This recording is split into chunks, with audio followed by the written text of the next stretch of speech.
Bueno, muy bien, continuamos por CX30, Radio Seguimos Nacional, escuchando una y otra 11:30 vez AM. una serie de afirmaciones que son ciertas, muchas de ellas, pero están desconectadas totalmente con lo que estamos discutiendo. La violencia es inherente al ser humano, sin distinción de sexo. Por supuesto, en mi experiencia judicial, la violencia de los progenitores hombres, sobre todo respecto de la mujer, siempre ha sido enormemente determinante y más gravosa. Pero eso no puede significar bajo ningún concepto que por la existencia de un tipo de violencia abordemos estos temas con una mirada estrecha o ciega muchas veces de no entender lo que este proyecto trabaja. Hoy el doctor Pasquet se refirió muy correctamente en el análisis de este proyecto a la existencia de medidas de urgencia y de medidas sustantivas para resolver las situaciones de familia. Entonces, cuando en los discursos que escucho se insiste con que las medidas de urgencia, esas que se toman por teléfono, repito la frase, el juez las toma por teléfono, por la información policial que recibe, cuando esas medidas de urgencia, porque aparentemente son la respuesta necesaria que el Estado debe de dar ante situaciones de violencia, las tomamos por medidas absolutas, garantistas, con conocimiento. Le estamos cerrando de medio a medio a la pelota. Por momentos pienso si estamos discutiendo un proyecto de temas jurídicos o estamos discutiendo un proyecto de orientación política o ideológica. Pienso que estamos discutiendo las dos cosas a la vez y por momentos hablamos de uno, por momentos nos pasamos para la otra y en esa confusión es que estamos deambulando. Insisto, a ver si pudiéramos llegar a algún punto de entendimiento. Las medidas de urgencia que toma el juez de familia especializada las toma por teléfono, sin contacto directo con las partes involucradas y por información en todo caso de la policía. Es la policía la que le pondrá el color pertinente a la denuncia para lograr una medida cautelar.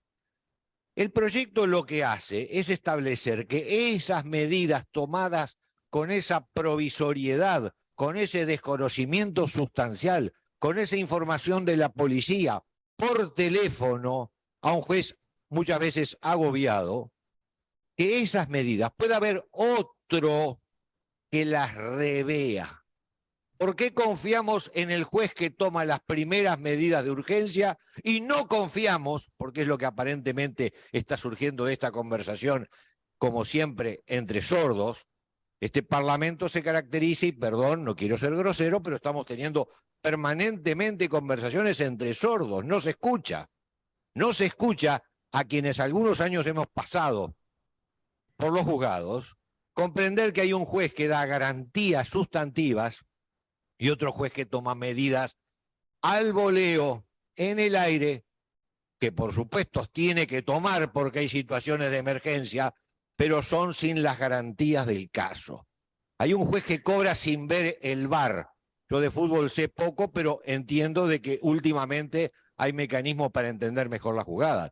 Hay un juez que cobra sin ver el VAR.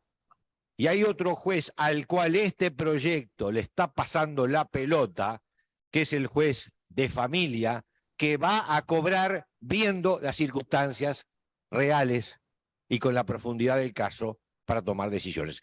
No Yo puedo... le diría, muy bien, doctor.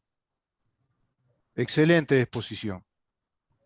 Excelente exposición porque apunta a lo estrictamente jurídico de un proyecto de ley de estas características, con la relevancia que tiene para nuestra sociedad, la naturaleza legal de este proyecto de la tenencia compartida, que está implicando o afectando en situaciones particulares a los derechos de familia, a núcleos familiares sea cual sea el núcleo familiar, los derechos del niño, pero también los derechos de los progenitores, si es el caso, o los derechos de los que tienen la tenencia de esos menores.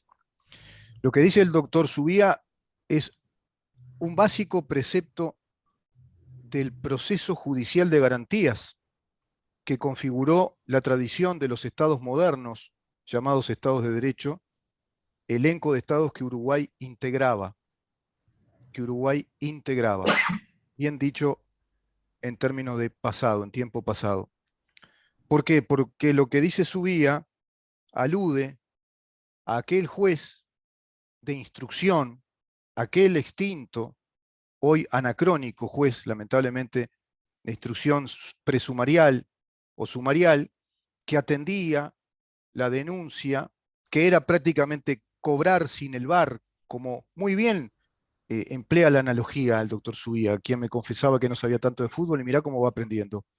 Es esa instancia en la cual hay que resolver rápidamente, pero con insumos muy básicos, quizá, o con una denuncia que fue recabada por la policía que le imprime un color determinado a esa denuncia, eso lo recibe un juez, en este caso especializado en materia de género, y evidentemente tiene que ser una medida urgente, de pronto, que luego sí tiene que ser revisada por el VAR del juez, ya de garantías que es el juez de familia, que va a resolver sobre la base sustancial de la carga probatoria, de la prueba suficiente de insumos, de ver una y otra vez, como ven en el VAR, ¿viste? Y rectifican y ven y ratifican el cobro de esa jugada. Bueno, eso es lo que hay que hacer y eso es lo que se hizo con este proyecto de ley. ¿Cuánto cuesta, cuánto cuesta en este país prosperar cuando tenemos un poder legislativo dividido por una fuerza política que está cumpliendo tan solo con su labor prerevolucionaria, ideológica, y que nada le interesa resolver estos temas desde el punto de vista estrictamente jurídico y de acuerdo a los principios de las ciencias jurídicas que nos informa nuestra Constitución de la República? No les interesa instalar todo el tiempo su ideología. Y bien lo explicaba el doctor. Estamos hablando en un diálogo de sordos, dice, en ese parlamento, pero a su vez porque se está hablando todo el tiempo, entretejiendo todo el tiempo, maliciosamente, lo ideológico con lo jurídico, lo ideológico con lo jurídico. Eso desgasta por dentro al sistema, es decir, el sistema político uruguayo se va desgastando, se va erosionando, la clase política uruguaya desfallece en cierta, si vos querés, calma de resignación, si te gusta la expresión, se van habituando a la resignación de esto no se puede, esto no se hace, esto no se toca, y por otro lado, las bases sociales van quedando desprotegidas de un Estado de Derecho que ya lo destrozaron, ya lo desguazaron. Y este gobierno se está viendo en la limitación política de administrar el Estado de Derecho desguazado como un mayordomo de buenos modales. Esta es la introducción que le damos a este tema para conversar un rato con el doctor Raúl Menéndez, quien está con nosotros, al quien le agradezco un montón, porque venimos conversando con él de este tema y a su vez de esta justicia que ya no es justicia. ¿Cómo le va, doctor? ¿Cómo le va, Rubén? ¿Qué cuenta de lindo? Un gusto escucharlo, hoy estamos contentos. Vamos a mandarle un abrazo grande al doctor Subía, un beso grande a Inés Moncillo, que también estuvo en el programa. Digo, el tema nos acompañaron con el proyecto, por supuesto que estamos sumamente agradecidos con la coalición de gobierno que lo votó. Sí. Incluso le cuento también, tuvimos voces discordantes de gente que no votó el proyecto, como Iván Posadas, que dijo claramente que había que reformar la ley de género, 4 de la mañana ayer. Digo, que era un problema de la ley de género, pero que no lo acompañaba porque era un problema de la ley de género que el Partido Independiente advirtió en su momento en la discusión parlamentaria de que el tema que iba a traer estos problemas, porque tenía un problema grave procesal y otro problema grave que modificaba las normas penales, y que no había pasado por la Comisión de Legislación y Códigos, sino que pasó por la Comisión de Género de Diputados, que fue el gran error en la aprobación de esa ley porque la comisión que trató el tema de la ley de género no era la adecuada. Y por supuesto que decía también que la trataron de forma express. Esto también lo dijo Pepe Pasquet en su discurso, que acompañó el proyecto. Sí. Queremos aprovechar también este espacio de Familias Unidas. Inés Moncillo también aludió a esa ley que en verdad habría que modificar, ¿no? Sustancialmente. Nosotros modificamos la parte que afecta a los niños y que vulnera los derechos de los niños. Claro. Entonces, el proyecto el tema es más que garantista para esos niños que están sufriendo por una ley que los afecta y que en realidad es para otra cosa. Es como un Entonces, proyecto de urgencia, ¿verdad, doctor? Es como algo que, bueno, ahora lo que tenemos a mano es esto. Vamos a modificar esta ley porque lo otro ya es más engorroso. Son unas voces aisladas de diputados que han advertido que esa ley, bueno, es disruptora, ¿no? Respecto a nuestro orden jurídico, esa ley de género. mire que también la oposición también dijo lo mismo, no está muy lejos, ¿eh? ¿Mm? Digo, el tema es, hubieron voces que decían que iban en ese sentido, que lo tocaron en forma oblicua, ¿no? Ujú. Pero en todos conseguían lo mismo, tanto la oposición como el tema Sí, se quedó un poquito la imagen, a ver si podemos recuperar. Algún temita de señal puede ser. Así que también se escucharon voces de la oposición que apuntaban a lo mismo. Bueno, eso es un dato aparentemente alentador. Es un dato que alienta en cuanto si se trata con seriedad un tema de estas características, de esta Ahora sí, naturaleza, es volví. importante. Sí, quedó congelado, quedó como la imagen de los astronautas en la NASA, ¿vio? Cuando quedan, Y vio, no se sabe, yo soy así, es de así. vez en cuando me congelo. Eh, Óigame, les cuento un poquito. Primero queremos agradecer a toda la coalición que nos acompañó. Mm. Sí, se queda, tiene baja señal, doctor. Tiene baja señal en su router, se ve, no le llega bien la señal de Wi-Fi. Sí, hay un artículo clave, que es el artículo 14 de este proyecto, que establece, es como una especie de alerta, ¿no? Legal que establece un agravante al delito de simulación de delito, por ejemplo. ¿No? Como para poner un coto ahí a esa andanada de denuncias tan facilongas, ¿no? Ese facilismo de denuncia. Bueno, ojo que ahora atente al lupo. El Estado va a estar más atento a esto. Mire, Rubén, yo considero que el tema que esto tiene que llevar otra evolución legislativa, que es reformar la ley de género, el artículo 59. Y Ahí le está. cuento por qué. El artículo 59 dice que no se va a perseguir a la persona que denuncia siempre que la denuncia tenga algún grado de veracidad. El Ujú. tema es si tuvo medida cautelar, cuando se le haga la denuncia correspondiente, la persona que el tema que denuncia va a decir grado de veracidad tuvo porque tuvo medida cautelar. Mm. Entonces entendemos que es de muy difícil aplicación esa agravante. Claro, claro, claro. Igual el tema la pusieron, digo, capaz que suma, no sabemos, se va a ver con el tiempo. Lo que sucede es que cuando se da el procedimiento, si se aplicó la medida cautelar, ya quedó digamos, la veracidad de la denuncia establecida. Tiene Claro, razón, ahí usted parece más pura galería que otra cosa. En verdad, usted apunta a lo mismo que apuntaba la diputada Moncillo, que hay que reformar esa ley de género, exacto. derogarla directamente y hacer otra ley. No, no, el tema es, O derogar artículos que son como este perniciosos totalmente, ¿no? Esto de la veracidad de la denuncia es un disparate, violenta el principio de la inocencia, por ejemplo, ¿no? En es que materia procesal. les cuento cuál es el problema más grande que tenemos. Tenemos jueces de género que no conocen la ley. Y le Ah, explico por qué. Nuestro Código General de Proceso dice que el tema que el que pretende algo en un juicio lo debe probar. Eso está incorporado en la ley de género. ujú, El tema no lo aplican porque no conocen CGP los jueces de género. Usted no se olvide la nota que le traje el año pasado, ujú. en donde estaba el presidente de la Suprema Corte de Justicia diciendo que tenían jueces que no llegaban al mínimo de capacidad para ser jueces. Y decía que los peores estaban en violencia de género. Sí, recuerdo que habíamos conversado con usted de que van por descarte prácticamente. Exacto, cuando están sancionados, cuando metieron la pata o cuando van ascendiendo, cuando los quieren probar, los mandan a la materia. Y es el tema de un super juez, porque el juez de género tiene unos poderes prácticamente ilimitados, Ujú. en donde el tema es, si ponemos a los peores, estamos en el horno. Estamos haciendo entonces de nuestras familias y de los niños cobayos de indias en un laboratorio de jueces ahí de reserva que van castigados a esa zona de procesal, vamos a decirlo así, para que la gente lo entienda. No, no puede ser, no puede pasar eso. Hay jueces Que no que no, pase. o sea, pero la mayoría sí. Claro, Digo, claro. este es el tema. Y lo peor es el desconocimiento en la materia. Y otro tema más grave aún. Lo que pasa es que hay tantas capas que tiene, como tiene la cebolla, que ya prácticamente no se habla porque vio cómo se va naturalizando el disparate jurídico. Lo vamos naturalizando. Porque en verdad hablar de juzgado de género es hablar de un disparate inconstitucional. Porque la Constitución no permite juzgados por comisión. Acá se legislaron delitos y a la medida de esos delitos se establecen juzgados especializados en ese tipo de materia o tipificación delictiva. Rubén, le cuento una pequeña anécdota para que vea la capacitación de nuestros jueces en violencia de género. Estoy en un juzgado de violencia de género. Específicamente le digo al juez que tengo derecho a entrar a las pericias del equipo técnico del juzgado. ¿Por qué? Porque me lo habilita la ley, o sea, tenemos un artículo específicamente que habla de pericias en nuestro Código General de Proceso, que dice que el abogado puede acompañar a su cliente a la pericia, para todas las pericias.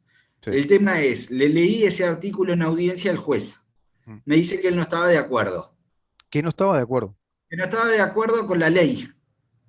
Y que él opinaba diferente a lo que opinaba la ley. Pero O sea, tendría que saber el juez que cada determinación normativa en materia procesal es indisponible de parte de los operadores judiciales. y O bueno, sea, ¿qué por quiere eso decir esto? Que no puede hacer las cosas que se le ocurren o porque opinan contrario de lo que dice la norma, ¿no? bueno, Yo recuerdo que era lo más engorroso en la facultad estudiar derecho procesal, porque había que saber cada etapa, porque si usted la embarra, marchó, ¿no? O sea, si usted se pasa un plazo, ya perdió. Es decir, todo mire, tiene una estructura tan definitoria en un proceso judicial que no puede un juez decirle, no, yo no estoy de acuerdo con eso. bueno, tengo un tribunal que me dijo eso, porque yo le dije bien sencillo al tribunal. Apele y específicamente me basé en ese artículo que dice que yo puedo entrar con mi cliente a la pericia. Y Y el seguro. tribunal entendió que no estaba afectada la garantía del debido proceso porque la podía impugnar después. Pero me recortaba esa garantía de poder Claro, entrar con mi cliente. claro, claro. Imagínense en el tema cómo estamos. Esto hay que reformarlo. Entendemos que esta ley va a ser muy beneficiosa. Más Sí, le sí. digo, tengo una sentencia, tengo varias, sentencias de un tribunal que dice que las medidas dictadas por violencia de género no deben estar motivadas. O sea, vamos a aplicarle a la audiencia lo que es la motivación. La motivación es las razones jurídicas y de hecho que le dan alma a esa sentencia para dictar una resolución en determinado sentido. O sea, que lo que está diciendo el tribunal es que no necesitamos darle un sentido de nexo causal, o sea, de la relación entre los hechos y el... Entre los hechos y lo que dispone la norma. Ujú. Se cortó de nuevo. Bueno, sí, se está violando gravemente ahí también la garantía, ¿no?, de un debido proceso cuando se le priva al abogado patrocinante o representante que esté participando de todo lo que es la prueba, y la prueba pericial, participar en las pericias. Inclusive nuestro Código General de Proceso establece que el abogado debe estar en todas las instancias de juicio junto a la parte que defiende o que patrocina o representa. Es algo básico. Y bueno, imagínense, estamos teniendo problemas con internet, Rubén. Sí, sí, sí. Bueno, y veo que estamos hablando de graves problemas que estamos teniendo en nuestro sistema de justicia por temas tan básicos, ¿no? Es decir, cómo el Uruguay involucionó, se deterioró en su concepción de Estado de Derecho y en cuanto a la aplicación de lo que es su potestad privativa o su poder privativo de administrar justicia, poder judicial, uno de los tres poderes, que ha quedado Exactamente. ahí casi eclipsado, prácticamente eclipsado, por un fiscalismo por un lado, que es un servicio centralizado del Poder Ejecutivo, y por otro lado, rompiéndose el principio de garantías de los jueces por materias imparciales, y se establecen estos juzgados especializados en delitos que se fueron legislando con esos poderes tremendos que tienen, como dice usted. Yo le agradezco un montón, doctor. Si Por quiere darle un favor, cierre a la nota. quiero darle un cierre porque el tema vamos a explicar de qué se trata el proyecto. Reglas claras, parámetros para el juez, indicadores de lo que se tiene que probar en juicio, del tema ordenamiento judicial. Esto es lo que busca este proyecto de ley. Tener más derechos para nuestros niños. El derecho del niño a vivir con papá y mamá. Eso es lo que busca. Vamos a conversar en detalle, ¿le parece, en la próxima ocasión, la semana que viene, en detalle lo que determina este proyecto? Esas garantías. Exactamente, capaz que tenemos fecha para la votación del Senado y ya se la adelanto. ¿Qué te parece, Rubén? Ah, me parece bien, me parece perfecto. Sí, sí, Y claro, hablamos, doctor. y Y hablamos de hablamos, las modificaciones. exacto, hablamos concretamente de las modificaciones que trae este proyecto. Me parece muy oportuno. Muchísimas Muchas gracias, gracias. doctor Menéndez. Que pase bien, Rubén. Un abrazo muy grande. Que tenga buen día Saludos también a la usted. audiencia. Igualmente a todos. El doctor Raúl Menéndez, conversando con nosotros, especialista en materia de menores, de familia, abogado, por supuesto, en su columna de los jueves, bueno, que tanto nos nutre de conocimientos precisamente jurídicos y en este caso también procesales. Vamos a una pequeña pausa, Damián, si te parece, una pequeñísima pausa, y le vamos a dar un cierre con una breve editorial de mi parte respecto al Uruguay que estoy viendo hoy por hoy.